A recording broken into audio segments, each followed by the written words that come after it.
दोस्तों, पवन पुत्र बजरंगबली हनुमान जी माता अंजनी और वानर नरेश केसरी की संतान को तो आप सभी जानते होंगे। हनुमान जी को संकट यानी कि कष्टों को दूर करने वाला भी माना जाता है। कहा जाता है जो हनुमान जी की आराधना और स्मरण करता है उसके सारे संकट दूर हो जाते हैं। हनुमान जी से जुड़े कई ऐसे किस्से रामायण में लिखे हुए हैं जिनसे ये साबित होता है कि हनुमान जी बहुत ही शक्तिशाली और पराक्रमी थे। मगर अब यह बात सामने आती है कि हनुमान जी के पास इतनी शक्ति कहां से आई। तो आइए हम आपको बताते हैं कि हनुमान जी इतने वीर और पराक्रमी और शक्तियों के स्वामी कैसे बने।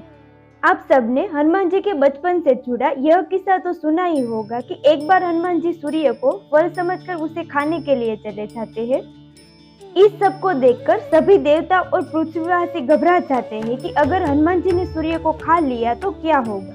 इसी वजह से हनुमान जी को रोकने के लिए देवताओं के राजा इंद्र ने हनुमान जी पर अपने वज्र से वार कर दिया, जिसके प्रहार से हनुमान निश्चित होकर पृथ्वी पर गिर जाते हैं। चूंकि हनुमान जी वायुपुत्र थे, जिसकी वजह से वायुदेव क्रोधित हो जाते हैं और समस्त संसार में बहने वाली वायु को बंद कर देते हैं, जिसकी वजह से समस्त संसार में हाहाकार मच जाता है। जानवर प्राणी सभी एक एक करके मरने लगते हैं। परेशान होकर समस्त देव संसार के निर्माण करता ब्रह्मा जी के पास आते हैं और पूरी बात बताते हैं। तब ब्रह्मा जी आके हनुमान जी को स्पर्श करके उन्हें पुनः जीवित करते हैं। अब जब समस्त देवताओं को पता चल जाता है तो देवतागण हनुमान जी को वरदान देना प्रारंभ कर देते हैं, जिन वरदानों को प्राप्त करके उनको महाबलशाली, पराक्रमी और महान शक्तियों के स्वामी बन जाते हैं। तो आइए जानते हैं किस देवता ने हनुमान जी को कौन कौन से वरदान दिए। सूर्यदेव से प्राप्त वरदान।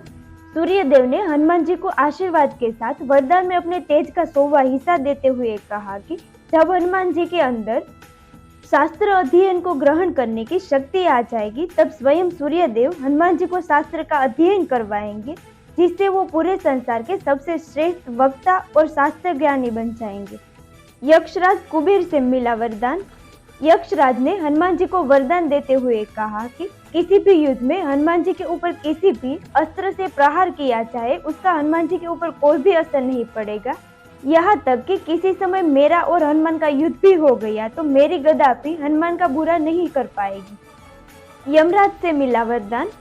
हनुमान जी को वरदान देते समय यमराज ने कहा कि यह बालक हमेशा ही मेरे दंड की पहुंच से दूर रहेगा, यानी कि अमर रहेगा और कभी किसी भी बीमारी का प्रभाव नहीं पड़ेगा। उनकी आराधना और स्मरण मात्र से दूसरों के कष्ट और संकटों का नाश हो जाएगा। भगवान शंकर से मिला वरदान। भगवान शंकर ने उनको वरदान देते हुए कहा कि इस बालक पर मेरे अस्त्रों का कोई असर नहीं होगा।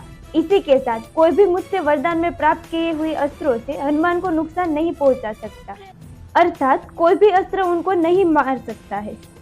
देवशिल्पी विश्वकर्मा से मिला वरदान। हनुमान जी को वरदान देते हुए देवशिल्पी विश्वकर्मा जी ने कहा कि मेरे बनाए हुए किसी भी अस्त्र से आपका कोई नुकसान नहीं होगा, अर्थात हनुमान को कोई अस्त्र नुकसान नहीं पहुंचा सकता। वह निरोगी और चिरंजीवी रहेंगे, उनका वध कभी नहीं किया जा सकता। देवताओं के राजा इंद्र से मिला वरदान। देवताओं के राजा भगवान इंद्र ने उनको वरदान देते समय कहा कि आज के बाद इस बालक पर मेरे वज्र का कोई असर नहीं होगा, अर्थात मेरे वज्र से भी उनका वध नहीं किया जा सकता। जलदेव वरुण देव से मिले वरदान।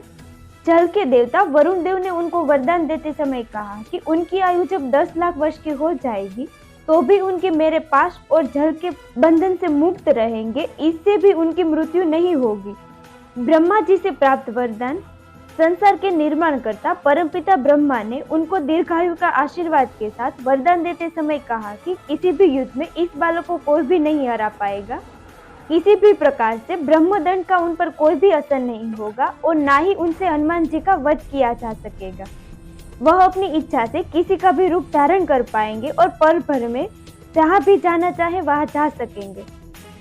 इस सब के साथ यह वरदान भी दिया कि उनकी गति उनकी इच्छा के अनुसार तेज या धीमी हो सकती है और वह अपने कद को कितना भी बड़ा और कितना भी छोटा कर पाएंगे।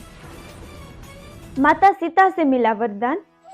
रावण जब सीता माता को हरण करके लंका ले गया तब वह सीता माता की खोज में लंका गए और वहां माता को खोजते खोजते अशोक वाटिका में पहुंचे।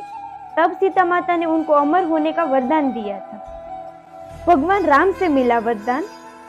भगवान राम ने उनको उनकी इच्छा अनुसार सबसे बड़ा राम भक्त कहलाने का वरदान दिया था। रामायण में इस बात का भी उल्लेख मिलता है कि राम भगवान ने भी उनको अमर होने का वरदान दिया था। हमारी ये वीडियो आपको कैसी लगी हमें कमेंट करके जरूर बताइए।